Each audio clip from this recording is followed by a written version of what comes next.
As Ed just mentioned, the president took a much more cautious tone today, seeming to suggest that this crisis and the solution to it is the job of the Russians and Ukrainians and not the United States. Here are some of those remarks. We don't see a U.S. military role beyond what we've already been doing in working with our NATO partners and some of the Baltic states, giving them reassurances that we are prepared to do whatever is required to meet our alliance obligations. If Mr. Putin makes a decision that we are not going to allow heavy armaments and the flow of fighters into Ukraine across the Ukrainian-Russian border, then it will stop. And if it stops, then the separatists will still have the capacity to enter into negotiations and try to arrive at the sort of political accommodations that Mr. Putin himself says he wants to see. Mark Thiessen is the former chief speechwriter for President George W. Bush and a fellow at the American Enterprise Institute. Mark, this time last night we were talking about the fact that the president chose to go off to his New York City fundraisers while we were looking at almost 300 dead civilians in Ukraine. And tonight we stand in a different place in that the president did come out. He made extensive remarks. He took questions. Your thoughts on the message he brought?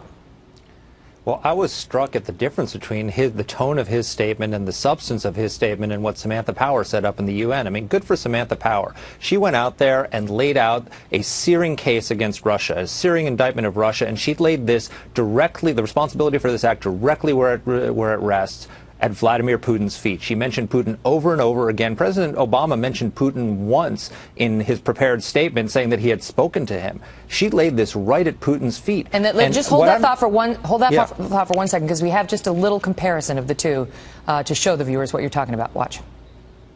Russia, these separatists, and Ukraine all have the capacity to put an end to the fighting. This war can be ended. Russia can end this war. Russia must end this war. Very, very different.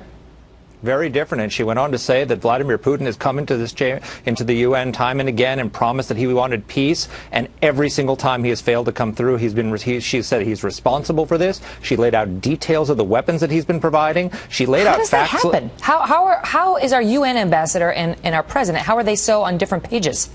I know, it's as if she sounded like Ronald Reagan and he sounded like Jimmy Carter. I mean, how is it that we get to the point that we're getting more resolve out of the U.S. mission to the United Nations than we are out of the White House? That's the situation we're in right now.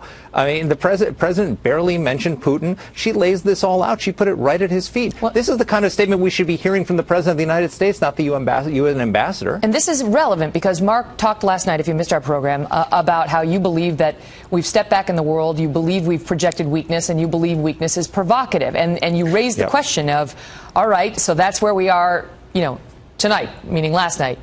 And now the question is, now what are we going to do? Now how are we going to behave? Are we going to do something differently or project something different? What's your thought based on what you heard today?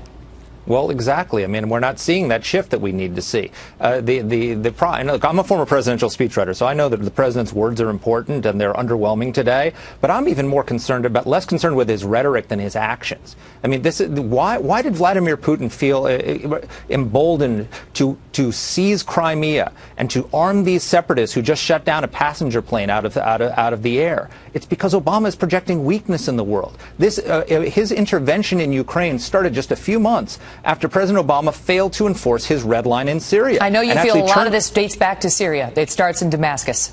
Absolutely. What happened in the skies over Donetsk started with American inaction over the skies of Damascus. The President of the United States failed to enforce his red line, that Assad could not use chemical weapons, turned to Vladimir Putin to get him out of it. You know what his critics say, Mark? His critics say, well, the U.S. Congress didn't, his defenders say, well, the U.S. Congress didn't approve any action in Syria. Well, first of all, the U.S. Congress doesn't need to improve. He's the commander-in-chief. He can take military action without the U.S. Congress. But also, he had announced that his Secretary of State had announced that we're just going to have unbelievably small strikes. So who wants to get behind unbelievably small strikes? I mean, it's embarrassing. And then So he then, a few months later, says to President Putin, if you go and intervene in Ukraine, there's going to be consequences. And Putin says, yeah, right. There were no consequences for Syria, and you threatened military action. And so this is why Putin has felt emboldened to do this. And it's not just Putin. People are looking at this. The Iranians are looking at this. The Syrians are looking at this. The Chinese are looking at this. North Korea is looking at this. Al-Qaeda is looking at this. And so just as we saw consequences in Ukraine this week that started in Syria, the consequences of inaction now in Ukraine and not imposing consequences might be felt somewhere else in the world. So this is very dangerous stuff. We have to stop projecting weakness or tragedy is going to happen. People are watching us and they're listening very carefully. Mark, good to see you. Thanks, Megan. So what about the president's suggestion, you heard it a moment ago, that there is no military role for the United States here beyond supporting NATO? Joining me now, retired four-star General Jack Keane, who's a former Army Vice Chief of Staff and a Fox News military analyst. General, the president took military action or involvement or help squarely off the table today. Was that the right move? Well, no, absolutely not. I mean, first of all, I think I totally associate myself with Mark's comments about the failure of American leadership and to hold Putin accountable for what's actually taken place here, this horrific tragedy. And what a lost opportunity that is, given the fact that the whole world is watching here. Is that right, General? Because you are not a political guy. You're a military guy. But you believe that Putin would not have been so bold if there were a stronger leader in the White House here. Oh, yeah, absolutely. I mean, I've criticized President Bush during the surge process, and before he made the decision to do it, and for other things that he did as well. But this is a failure of American leadership here. To make no mistake about it, that has brought us to this horrific place. Secondly, what the president should be doing is working with the Ukrainian government. We got initially a problem with the site.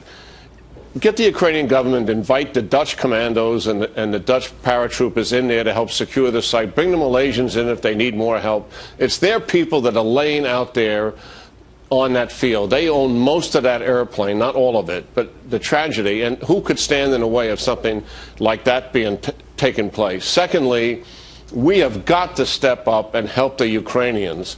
We should be providing them the military aid that they have requested. This is arms, ammunition, and training, and that's got to take place. The president should be organizing and talking to the EU and NATO about this act and what is the call to action that is going to take place on the part of NATO to deal with this. He seems to want, General, an investigation. I mean, it's similar to what we've heard in response to other terrorist attacks elsewhere, that we need to fully investigate it before we do anything about it. Well, I absolutely think he's hiding behind the investigation because it delays, and it'll take weeks to do something like that. The fact of the matter is, Megan, when you have crisis, you don't always do the first thing is to de-escalate the crisis. It depends on the crisis. In this crisis, you should confront the adversary who caused the crisis, and that is Putin and Russia. Lay out the case to the world, because they're watching, that he has been conducting a covert proxy war in Ukraine, that he has directed it. His officers, FSB, his intelligence, his special ops guys are in charge of that war. He's using Ukrainian proxies as foot soldiers, and he is providing heavy equipment, technology, arms, ammunition. Lay that case out for the world to see, and then galvanize the support in terms of an adversary position to him. It's not about just de-escalation in this case. It is about confronting the thug that is conducting a covert war in Ukraine at the expense of the Ukrainian people. Fascinating. General Keane, thank you so much for your insights. Good talking to you, Megan, as always.